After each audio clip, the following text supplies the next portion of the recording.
আপনারা অনেকেই আসলে ভুট্টার বাজার জানতে চেয়েছেন, আর এই ভুট্টার বাজারটা সঠিকভাবে দেওয়ার জন্য আমি একটু সময় নিয়ে থাকি। সকাল থেকে সন্ধ্যা পর্যন্ত বিভিন্ন জায়গায় ভুট্টা ক্রয় করতে গিয়েছিলাম আমি নিজেও, যাতে ভালোভাবে বুঝতে পারি আসলে ভুট্টার বাজারটা কত। আর এর সঙ্গে আমি সরাসরি আজকে মেল পার্টির সাথে কথা বলেছি।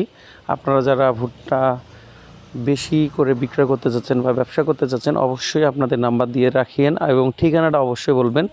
আর আপনাদের অঞ্চলে বর্তমান ভুট্টার বাজার কত, অবশ্যই একটু কমেন্ট করে জানাবেন। তবে ভুট্টার কোয়ালিটির উপর নির্ভর করে 14% ময়েচার, একদম ময়লা মুক্ত, দানা বড়, এই সব ভুট্টার কিন্তু একটু দাম বেশি।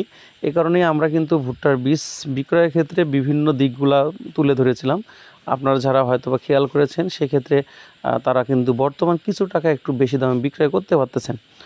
আর যেটা একটু মান খারাপ আর কি, ময়েচার 15-16, সেটার 20-25 টাকা একটু মনে কম। অর্থাৎ এই মুহূর্তে যদি শুকনা একদম 14 ময়েচারের ভুট্টা হচ্ছে 1120 টাকা, সেক্ষেত্রে আপনার হচ্ছে 16-17 মালের দাম হচ্ছে 1080 টাকা বা 1100 টাকা।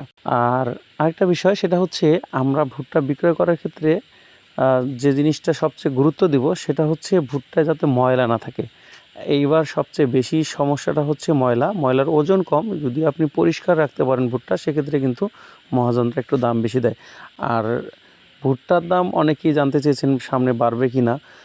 যদি তেল সরবরাহ ঠিক থাকে, গাড়ি যদি অ্যাভেলেবেল পাওয়া যায়, সেক্ষেত্রে কিন্তু ভুট্টার দাম সামনে বাড়ার সম্ভাবনা রয়েছে।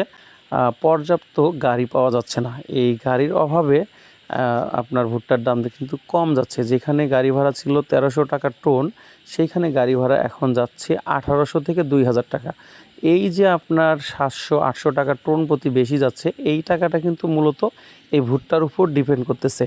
এই কারণে আমার কাছে মনে হয় যদি সব কিছু ঠিকঠাক থাকে, তাহলে ভুট্টার দাম বাড়বে। আর যদি তেল সরবরাহ ঠিক না থাকে, তাহলে হয়তোবা ভুট্টার দাম আরও কমে যেতে পারে। তবে প্রতিনিয়ত ইনশাল্লাহ আমরা আপডেট জানবো, যেহেতু আস্তে আস্তে আমরা একদম মেল পার্টির সাথে সরাসরি কথা বলার সুযোগ পাচ্ছি, বিভিন্ন তথ্য নেওয়ার সুযোগ পাচ্ছি। আর আমার চ্যানেলে যেহেতু বাংলাদেশের বিভিন্ন অঞ্চলের মানুষ কমেন্ট করে এবং সব কিছু দেখে, এই ক্ষেত্রে আমরা সহজেই বাংলাদেশের যে ভুট্টার বাজারগুলো সঠিকটা ধরতে পারবো এবং বুঝতে পারবো। ধন্যবাদ সবাইকে। আসসালামু আলাইকুম।